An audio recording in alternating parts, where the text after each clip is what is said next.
Hello dear students, आज हम लोग क्लास 12th की एक बहुत इंपॉर्टेंट एप्लीकेशन करने जा रहे हैं, electric field due to charged spherical shell. तो सबसे इंपॉर्टेंट एप्लीकेशन है बच्चों, ध्यान से समझेंगे। ये एक मैंने स्फेरिकल सेल बनाया, मतलब एक हॉलो स्फीयर बनाया है। तो किसी हॉलो स्फीयर से आपने इलेक्ट्रिक फील्ड पता करना है, तो आप कहां कहां पता कर सकते हो? तो किसी हॉलो स्फीयर से आप उस स्फीयर के बाहर इलेक्ट्रिक फील्ड पता कर सकते हो, उसकी सरफेस पे पता कर सकते हो और उसके इनसाइड पता कर सकते हो, ठीक है ना। तो ये मैंने एक स्फेरिकल सेल लिया है। इस स्फेरिकल सेल को लेटर सपोज मैं कुछ चार्ज दे देता हूं। मान लो इस स्फेरिकल सेल को मैं प्लस क्यू चार्ज दे देता हूं। तो जैसे ही प्लस चार्ज दोगे तो ये प्लस चार्ज इस स्फेरिकल सेल में क्या होगा, यूनिफॉर्मली क्या होगा, डिस्ट्रीब्यूट हो जाएगा इस तरीके से, ठीक है। तो आप कह सकते हो कि ये चार्ज्ड स्फेरिकल सेल बन गई है। तो इस चार्ज्ड स्फेरिकल सेल से मैंने इलेक्ट्रिक फील्ड पता करना है। तो बच्चों तीन जगह पता कर सकते हैं, outside the charged spherical cell, ठीक है, on the surface of charged spherical cell, और इस चार्ज्ड स्फेरिकल सेल के अंदर इलेक्ट्रिक फील्ड पता कर सकते हैं, ठीक है। तो फर्स्ट हम पता करते हैं इस चार्ज्ड स्फेरिकल सेल के बाहर। तो फर्स्ट हेडिंग डाल देता हूं बच्चों, क्या कि ई मीन्स, अच्छा इसका कलर चेंज कर लेते हैं, ठीक है। तो फर्स्ट हेडिंग डाल लेते हैं बच्चों, electric field outside the charged spherical shell. हाँ, चार्ज्ड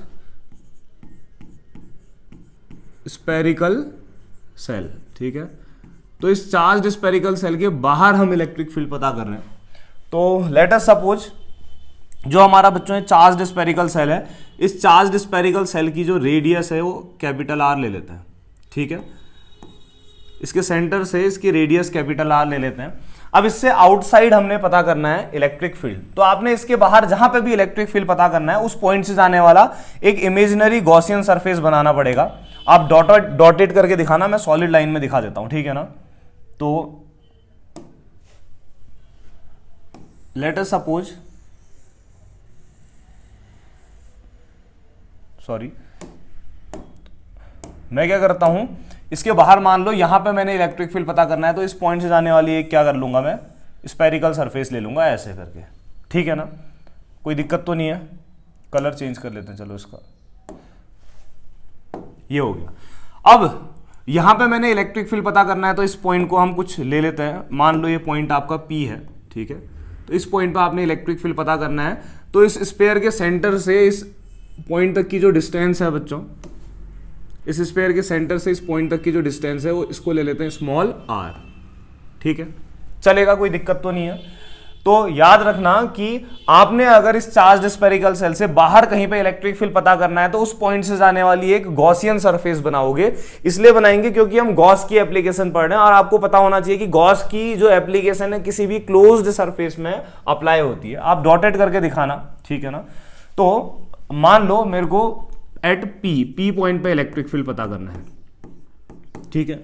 तो इस पॉइंट को मैं कह देता हूं बच्चों P, ठीक है। अब यहां पर अब ये जो आपने एक्सटर्नल गॉसियन सरफेस ली है, मैं आपसे अगर पूछूं कि इस एक्सटर्नल गॉसियन सरफेस का एरिया कितना होगा, तो इसका एरिया होगा 4 स्पेयर है ना, पाई, और एक्सटर्नल जो आपकी गॉसियन सरफेस है स्पेयर है, इसकी रेडियस स्मॉल r है, तो इसका एरिया 4 पाई r² होगा। ये ध्यान रखना, ठीक है ना।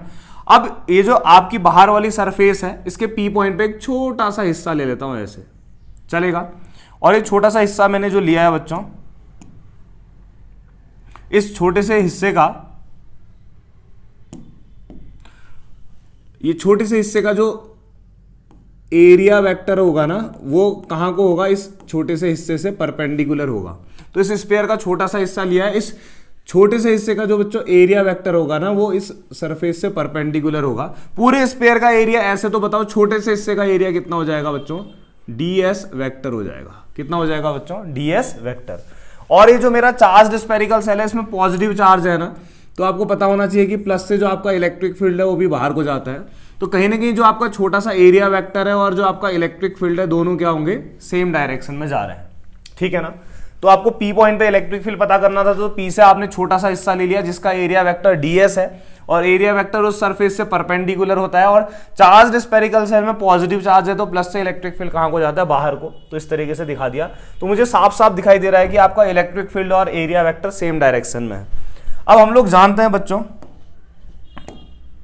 सिंस जो हमारा इलेक्ट्रिक फ्लक्स का फॉर्मूला होता है क्या होता है बताओ, फाई इक्वल टू कितना होता है, इंटीग्रेशन ऑफ कितना होता है, ई वेक्टर डॉट कितना होता है, डी एस वेक्टर। ठीक है, आज हम लोग पी पॉइंट पे चेक कर रहे हैं, तो ये क्लोज्ड सरफेस है तो क्लोज्ड का साइन बनाओगे। अब बताओ ए डॉट बी कितना होता है, ए वी कॉस थीटा ना, तो ये कितना आ जाएगा, देखो फाई इक्वल टू आ जाएगा integration of E dot D S है तो ये आ जाएगा ई डी एस कॉस थीटा। अब ध्यान से देखो ई और डी एस पैरेलल है, पैरेलल है मतलब दोनों सेम डायरेक्शन में, तो बताओ थीटा कितना हो जाएगा, 0 डिग्री। समझना, दोनों सेम डायरेक्शन में जा रहे हैं तो इनके बीच का एंगल कितना हो गया, 0 डिग्री। तो ये आ जाएगा बच्चों आपको फाई इक्वल टू आ जाएगा इंटीग्रेशन ऑफ कितना, ई D S cos 0 degree. Cos 0 का वैल्यू कितना होता है बच्चों बताओ, 1 होता है, तो 1 से मल्टीप्लाई करोगे तो फाई इक्वल टू कितना आ गया, integration of E D S. अब देखो ना, स्पेरिकल सरफेस है तो इलेक्ट्रिक फील्ड अगर आपका जितना यहाँ पे उतना ही हर जगह होगा ना, तो इलेक्ट्रिक फील्ड यूनिफॉर्म है तो ई बाहर ले लोगे, तो फाई इक्वल टू कितना, ई कांस्टेंट है बाहर आ जाएगा, इंटीग्रेशन ऑफ कितना आ जाएगा, डी एस। देखो ds छोटे से हिस्से का एरिया है, इसको इंटीग्रेट करोगे तो पूरे स्पेयर का एरिया आएगा। हम जानते भी हैं बच्चों इंटीग्रेशन ऑफ dx कितना होता है बच्चों, x होता है, तो इंटीग्रेशन ऑफ ds कितना हो जाएगा, s। तो फाई इक्वल टू कितना आ गया बच्चों, e इंटू कितना आ गया, s। समझ में आ गया ना, ठीक है। अब क्या करते हैं, ध्यान से देखना बच्चों, हाँ, तो ये वाली चीज़ मैं मिटा दे रहा हूँ, थोड़ा सा मुझे जगह चाहिए इसलिए, ठीक है, ये वाली चीज़ मैं मिटा दे रहा हूँ, ठीक। तो इसके जस्ट बात का काम यहाँ पर को करते हैं।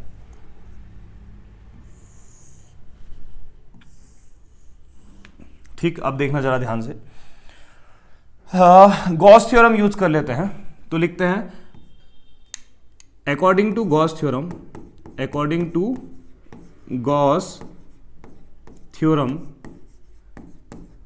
क्या कहती है बताओ Gauss theorem, phi equal to होता है बच्चों क्यू अपॉन एप्सिलॉन नॉट। तो रख दो फाई की जगह, तो ये आपकी जो इक्वेशन नंबर फर्स्ट है ये कैसे बन जाएगी फिर, तो equation first becomes,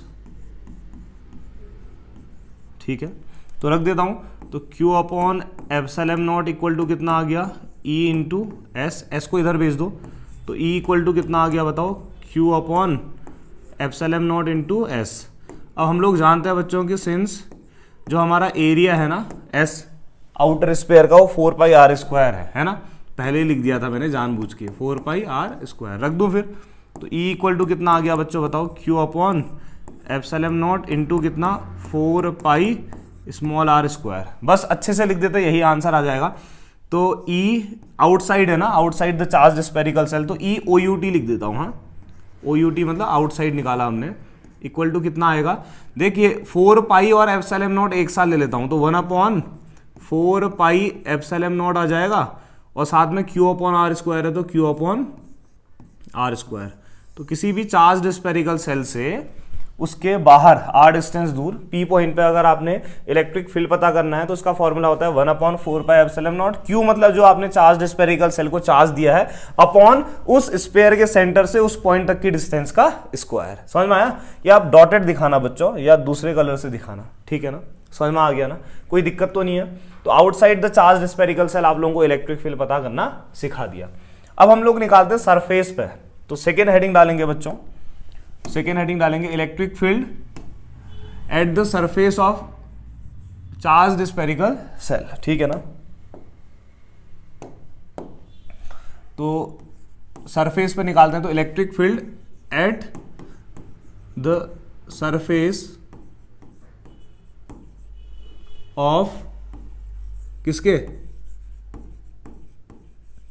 charge spherical shell. अब इसके सरफेस पे पता करना है ना बच्चों, तो सरफेस के लिए यहां पे पता करना है, मान लो लेट अस सपोज यहां पे पता करना है, तो एट P सरफेस के लिए पॉइंट ले लेते हैं, T ले लेते हैं, ये अलग कलर आपको दिखेगा नहीं, तो कलर चेंज कर लेता हूं। तो सरफेस के लिए हम ले लेते हैं बच्चों T ले लेते हैं, हाँ, तो सरफेस पे पता करना है, T पॉइंट पे पता करना है।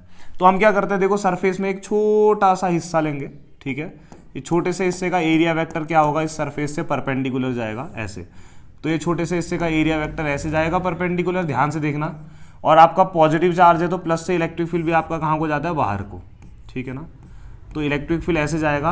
अब सरफेस की बात करेंगे तो सरफेस की रेडियस कितनी है r, तो बताओ इस सरफेस का एरिया कितना हो जाएगा बच्चों, तो जो सरफेस का एरिया होगा ना बच्चों एस, ये होगा आपका 4 पाई, सरफेस की रेडियस कैपिटल आर है, स्मॉल आर के बदले तो कैपिटल आर स्क्वायर। ठीक है, तो सरफेस पे कैसे करेंगे देखना जरा ध्यान से। फाई इक्वल टू इंटीग्रेशन और ई डॉट डी एस होता है, बहुत अच्छी बात है। ए डॉट बी खोलोगे तो E dot D S, E D S, E और डी एस सेम डायरेक्शन में तो कॉस थीटा आएगा, थीटा 0 है तो कॉस 0 आएगा, कॉस 0 1 होता है तो ये 1 से मल्टीप्लाई करोगे ई डी एस, ई बाहर आ जाएगा तो phi equal to integration of D S, integration of D X X होता है तो डी एस कितना हो जाएगा एस हो जाएगा। ठीक है, एस मतलब इस वाले स्पेयर का एरिया। अब हम गॉस थ्योरम जानते हैं, phi equal to Q upon epsilon not, तो रख दो फाई की जगह Q upon epsilon not equal to E into S. ठीक हो गया, अभी एस को यहां भेज देता हूं तो E equal to Q upon epsilon naught into S आ जाएगा। अभी एस जो है ना इस स्पेयर का एरिया है, इस स्पेयर का एरिया तो 4 पाई कैपिटल आर स्क्वायर है ना बच्चों, तो बस यहाँ पे स्मॉल आर के बदले आपका क्या आने वाला है, कैपिटल आर आने वाला है। तो यहाँ पे आपका कैपिटल आर स्क्वायर आएगा, तो ये चीज थोड़ा सा आपकी मिट जाएगी। ठीक है ना, अच्छी बात है। फिर तो ये आ जाएगा 4 पाई कैपिटल आर स्क्वायर आएगा, तो यहां पर को कितना आएगा 4 पाई कैपिटल आर स्क्वायर, तो 1/4 पाई एप्सिलॉन नॉट एक साथ आया, क्यू अपॉन कितना आ जाएगा आपका कैपिटल आर स्क्वायर। तो किसी भी चार्ज स्फेरिकल सेल से उसकी सरफेस पे बच्चों आउटसाइड के बदले क्या हो जाएगा आपका सरफेस हो जाएगा। ठीक है, तो ई सरफेस आ गया तो कितना होता है 1/4 pi epsilon naught, Q charge दिया है, सरफेस तक की डिस्टेंस मतलब स्मॉल आर के बदले कैपिटल आर हो जाएगा। कितना आसान है, कोई दिक्कत कोई परेशानी कोई समस्या का सामना करना पड़ रहा है तो आप मुझे बताओ। आ गया ना बच्चों इतना? ठीक है, अब हम तीसरी कंडीशन जो सबसे खास कंडीशन है किसी भी चार्ज स्फेरिकल सेल से, उसके अंदर inside the charge spherical shell electric field पता करना चाह रहे हैं। ठीक है ना, तो इसका अलग से फिगर बना सकते हैं आप लोग, मैं तो यहीं पे बना देता हूं। चलो ठीक है, तो अब मैंने अब इस चार्ज स्फेरिकल सेल के अंदर पता करना है, कहीं पे पता करना होगा तो मान लो क्योंकि मेरे पास तो अलग अलग कलर है ना, तो आप दूसरा फिगर बना लेना, मैं आप लोगों को नोट्स दूंगा। ठीक है, तो आप लोग मैंने अपने डिस्क्रिप्शन में नंबर डाला है, आप मुझे व्हाट्सएप पे मैसेज कर देना, तो मैं आप लोगों को ग्रुप में कनेक्ट कर दूंगा, उधर मैं नोट्स दूंगा तो आप लोगों को चीज़ें समझ में आएगी। तो ये कलर हमने इसके लिए ये चूज कर लिया। ठीक है, तो यहाँ पे मान लो इसके अंदर आपने इलेक्ट्रिक फील्ड पता करना है, यहाँ पे पता करना है, तो इस पॉइंट से जाने वाला एक स्पेयर बना लेंगे ऐसे करके। ठीक है, कोई दिक्कत नहीं है, अच्छी बात हो गई।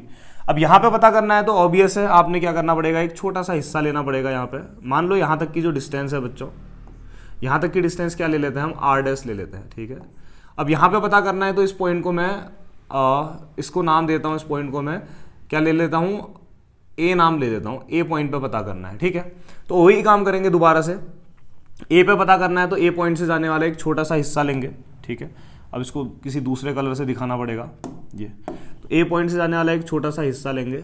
ठीक है, ये छोटा सा हिस्सा लिया, अब ये छोटे से हिस्से का जो ये एरिया वेक्टर होगा वो इससे परपेंडिकुलर जाएगा बाहर की तरफ को, है ना। तो ये छोटे से हिस्से का जो एरिया वेक्टर है इससे परपेंडिकुलर बाहर को जाएगा, तो ये छोटे से हिस्से से जाने वाला जो एरिया वेक्टर है ये दिखा लेते हैं, ऐसे करके इससे जाने वाला जो एरिया वेक्टर है ऐसे बाहर को जाएगा। ठीक है, ds वेक्टर। और दूसरी बात जो आपका इलेक्ट्रिक फील्ड है ना, प्लस से कहाँ को जाता है, बाहर को जाता है, तो आपका इलेक्ट्रिक फील्ड भी दिखा देते हैं।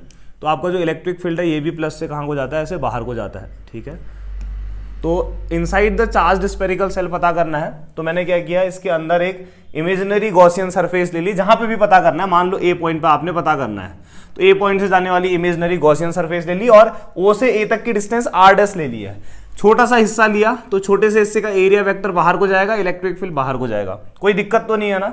ठीक है, इतना समझ में आया, तो अब करते हैं फिर।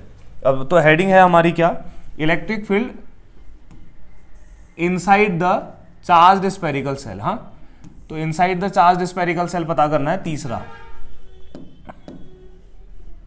तो थर्ड है आपका electric field inside the charged spherical shell. कैसे पता करेंगे, phi equal to integration of E dot D S होता है। ठीक है, ई डॉट डी एस खोलोगे तो E D S cos theta आ जाएगा।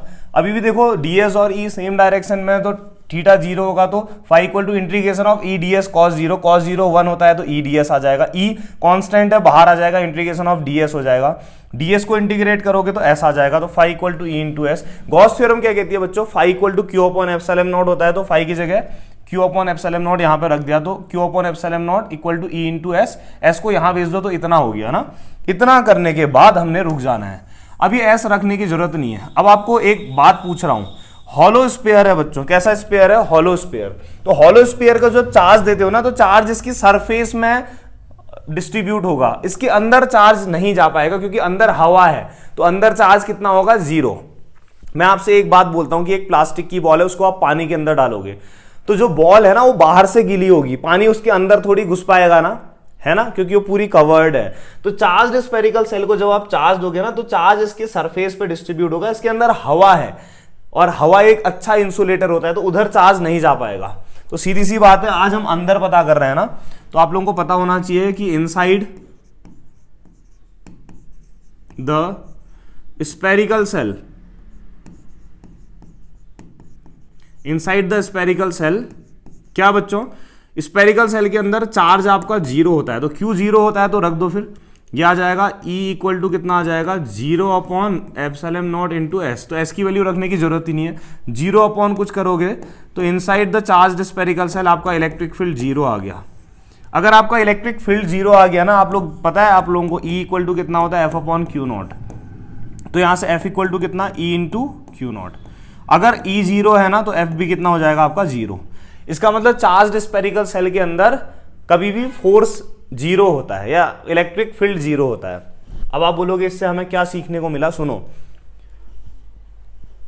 अगर एक मान लो आप लोग कार में कहीं जा रहे हो, ठीक है ना, और मौसम खराब हो गया, अचानक से बहुत ही खराब हो गया और बिजली गिर रही है आसमान से, बहुत थंडरस्टॉर्म हो रहा है बहुत ज्यादा, तो आपने पता अपनी कार से बाहर जाना नहीं है, कार के शीशे बंद कर देना है और खुली जगह पे जाके कार को पार्क कर देना और आराम से कार के अंदर बैठ जाना है। अगर बिजली आपकी कार में भी गिर गई ना, आपको कुछ नहीं होने वाला है। क्यों?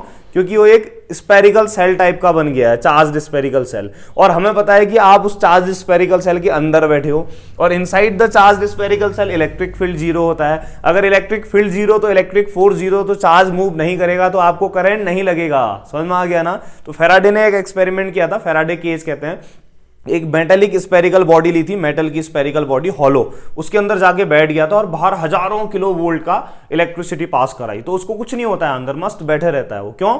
क्योंकि inside the charge spherical shell electric field is 0। समझ में आ गया ना बच्चों? ठीक है, अब इसका ग्राफ देख लेते हैं। तो ये आप लोगों को गॉस का लास्ट एप्लीकेशन था, ठीक है। तो हमने 3 जगह निकाला चार्ज स्फेरिकल सेल से इलेक्ट्रिक फील्ड, ठीक है। कहाँ निकाला? नेक्स्ट पेज में कर लेते हैं, चलो ठीक है। हमने आउटसाइड निकाला, सरफेस पे निकाला और इनसाइड निकाला, ठीक है ना।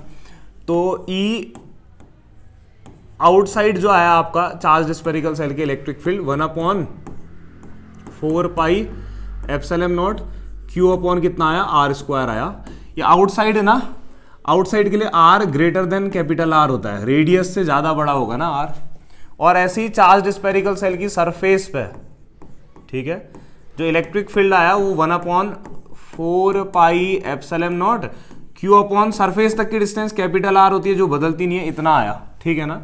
तो सरफेस पे स्मॉल r किसके बराबर हो जाता है? आपका कैपिटल R के बराबर हो जाता है। और सरफेस पे जो है आपका इलेक्ट्रिक फील्ड है बच्चों, ये मैक्सिमम है। हाँ, मैक्सिमम क्यों बोल रहा हूं? देखो ना, आउटसाइड में तो जितना स्मॉल r बढ़ेगा ना तो इलेक्ट्रिक फील्ड घटेगा, सरफेस पे तो रेडियस बदलती ही नहीं है ना, स्फीयर की रेडियस, तो ये तो बदलने वाला है नहीं, तो ये फिक्स रहेगा। और inside the charge spherical shell हमने देखा था, चार्ज स्फेरिकल सेल के अंदर इलेक्ट्रिक फील्ड 0 होता है। इनसाइड मतलब कि r की वैल्यू रेडियस से कम होगी तभी तो अंदर रह पाएगा ना, ठीक है। तो ये हम लोगों ने 3 कंडीशन पढ़ी थी। Outside the charge spherical shell surface पे कितना होता है, इनसाइड कितना होता है। इसी के हिसाब से अब हम लोग क्या करने वाले हैं, ग्राफ बनाने वाले हैं बच्चों, ठीक है ना। तो ग्राफ बनाने वाले हैं तो स्केल की हेल्प ले लेते हैं थोड़ा सा, ठीक है। ये हमारा एक कार्टेशियन कोऑर्डिनेट सिस्टम बना लेता हूँ।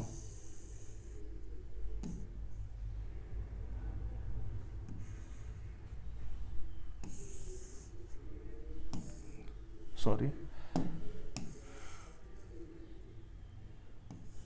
ये आपकी 2 एक्सिस दिखा दी मैंने, ठीक है।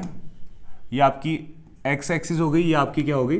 वाई एक्सिस, ठीक है। आज हम क्या देखने वाले हैं बच्चों? इलेक्ट्रिक फील्ड का वेरिएशन देखने वाले हैं। तो लेट अस सपोज मेरा जो चार्ज स्फेरिकल सेल है वो ये है, ठीक है, इस तरीके से है। तो ये जो आपका स्फीयर है बच्चों, ये स्फीयर का सेंटर O ले लिया, ठीक है। और आपका जो स्फीयर है, इस स्फीयर की ये डिस्टेंस ले ली R, ठीक है, ये डिस्टेंस ले लिया और ये आपका क्या ले लिया, इलेक्ट्रिक फील्ड ले लिया, ठीक है। तो आज हम ये देखने वाले हैं कि आपका इलेक्ट्रिक फील्ड डिस्टेंस के साथ कैसे वेरी करता है, ठीक है। तो जैसे ही आप इस स्फीयर की सरफेस पे पहुंचोगे तो यहाँ पे आपका जो स्मॉल आर है वो किसके बराबर हो जाएगा, कैपिटल आर के बराबर हो जाएगा। इसके अंदर स्मॉल आर क्या होगा, लेस देन कैपिटल आर होगा। इसके बाहर स्मॉल आर ग्रेटर देन कितना होगा, कैपिटल आर। ये आउटसाइड हो गया, ये सरफेस हो गया, ये इनसाइड हो गया। अब आपको पता है ना कि inside the charged spherical cell आपका इलेक्ट्रिक फील्ड जीरो होता है। जीरो होता है मतलब कि जब तक आप स्फीयर के अंदर हो ना, आपकी डिस्टेंस तो बढ़ेगी बच्चों, लेकिन आपका इलेक्ट्रिक फील्ड जीरो है। इसका मतलब इसमें कोई चेंज नहीं आएगा, ठीक है ना, कोई दिक्कत तो नहीं है। और जैसे ही आप सरफेस पे पहुंचे तो आपका इलेक्ट्रिक फील्ड मैक्सिमम हो जाता है, इतना हो जाता है। तो सरफेस पे पहुंचते ही बच्चों जो आपका इलेक्ट्रिक फील्ड है बच्चों,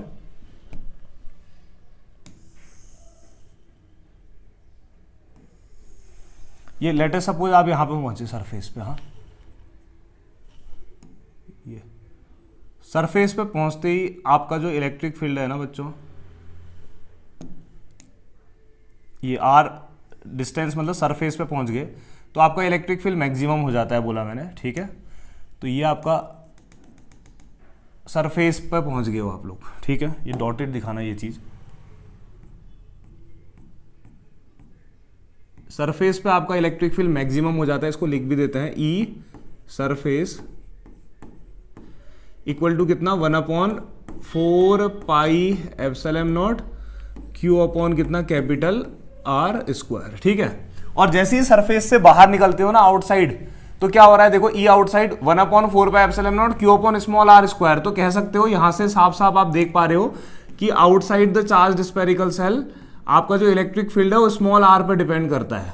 तो जितना ज्यादा स्मॉल आर बढ़ेगा इलेक्ट्रिक फील्ड आपका, उतना ये डिनोमिनेटर वाली चीज बढ़ रही है तो ये घटेगा, ठीक है। तो जैसे ही आप आउटसाइड पहुंचोगे तो आपका जो इलेक्ट्रिक फील्ड है बच्चों ऐसे करके घटने लग जाएगा, ऐसे करके डिक्रीज होने लग जाएगा। क्यों? क्योंकि हमने जस्ट पढ़ रखा है अभी अभी कि ई आउटसाइड ना आपका स्मॉल आर पर डिपेंड करता है, inversely proportional to R square. साफ साफ देख पा रहे हो ना। तो जैसे जैसे आर बढ़ेगा आपका इलेक्ट्रिक फील्ड घटेगा। तो जनरली आपका ग्राफ ऐसा आएगा, जब तक आप इनसाइड हो, जब तक आप सरफेस पे नहीं पहुंचते, आर तो बढ़ रहा है लेकिन इलेक्ट्रिक फील्ड जीरो है। सरफेस पे पहुंचते ही स्मॉल आर जब कैपिटल आर के बराबर हो जाएगा, आपका इलेक्ट्रिक फील्ड इतना हो जा रहा है। देखो इसमें कैपिटल आर इस स्फीयर की रेडियस है जो बदलने वाली नहीं है, क्यू कांस्टेंट है, तो ये 1/4 पाई एप्सिलॉन नॉट तो कांस्टेंट है। तो सरफेस पे सबसे ज्यादा मैक्सिमम हो गया। सरफेस से बाहर जा रहे हो तो स्मॉल आर पे डिपेंड कर रहा है। जैसे जैसे स्मॉल आर बढ़ाओगे ना तो इलेक्ट्रिक फील्ड आपका घटेगा। तो ग्राफ ऐसा आएगा, ठीक है ना। तो आई होप कि आप लोगों को ये टॉपिक समझ में आया होगा, ठीक है। मिलते हैं नेक्स्ट वीडियो लेक्चर में और नए chapter electric potential and capacitance में। Thank you.